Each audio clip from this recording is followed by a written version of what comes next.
C'est à 7h, 8h, sur le tribune. Vous étiez où précisément au sein du stade? Vous étiez où? Sur la pelouse ou bien vous étiez à quel endroit du stade? Bon, nous, on était aux tribunes avec les leaders. On était aux tribunes là-bas avec les leaders et bon, on était assis à côté d'eux.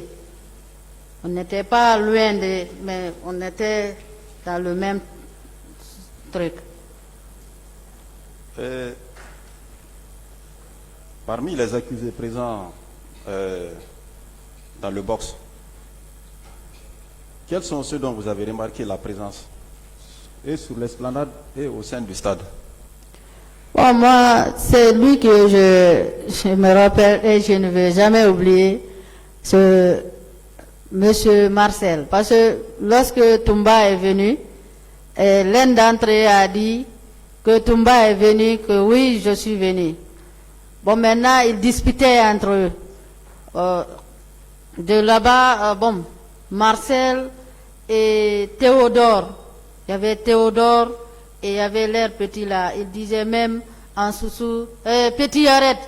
Après, lorsque Toumba voulait prendre les leaders, c'est Marcel même qui a tiré l'autre là, Sidia Touré. Il a tiré Sidia, il a pris le truc là. Il a bastonné Sidia sur la tête. Bon, maintenant, il a jeté ses loups par terre là-bas. Après, il a Toumba a dit les leaders de lui suivre. Après, il ne pouvait pas, parce qu'il y avait des batailles lourdes entre eux. C'est en ce moment que je poussais ma cousine pour nous échapper. Donc il y avait Marcel, il y avait Toumba et qui encore? Il y avait Marcel. Théodore. Il y avait Théodore. Bon, Théodore, lui, n'est pas là. Donc Toumba, Marcel. Il y avait Aïdor, il y avait un monsieur là-bas de teint noir. Il avait des coiffures comme des rebelles. Hein.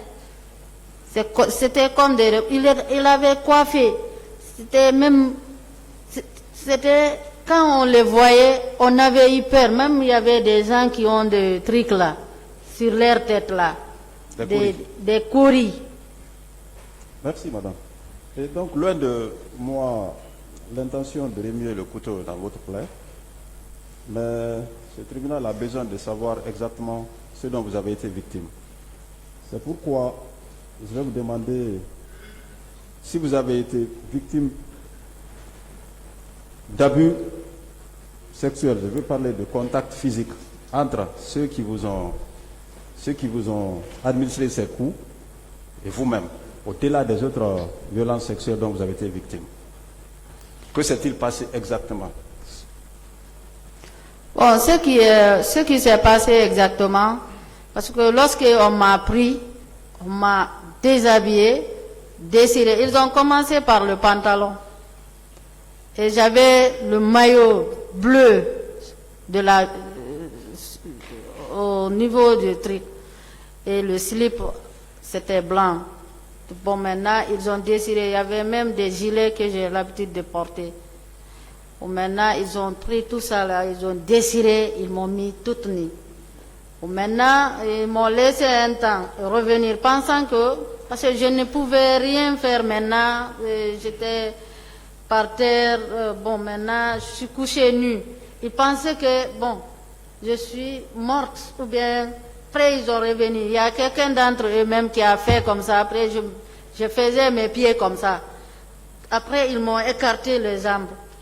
C'est le petit bois là que je vous ai montré et le gros bois là qu'on nous frappait et ils ont même arrivé. Parce que moi je voyais même mes règles. Après l'autre a dit non, il faut faire par derrière. C'est ça qui est plus rapide. J'ai dit, après c'est comme ça qu'ils ont continué. Jusqu'à que le militaire là a eu pitié de moi. Il a dit, laissez-la comme ça, vous aussi. Il y a eu des disputes entre eux et là-bas. C'est grâce à lui que je ne suis pas... Parce que même là où je sortais, ils m'ont suivi. Et nos agresseurs disaient que c'est un ordre. On devait les exécuter. L'autre l'a demandé, l'ordre là est venu de qui? De par qui? Merci, madame. En parlant de M. Toumba, lorsqu'il est arrivé, il était seul ou bien il était accompagné d'autres militaires? Donc moi, ce que j'ai vu Toumba seul, parce que moi, je ne connaissais pas Toumba. C'est l'un d'entre eux qui a crié, qui était très contente. Toumba est venu.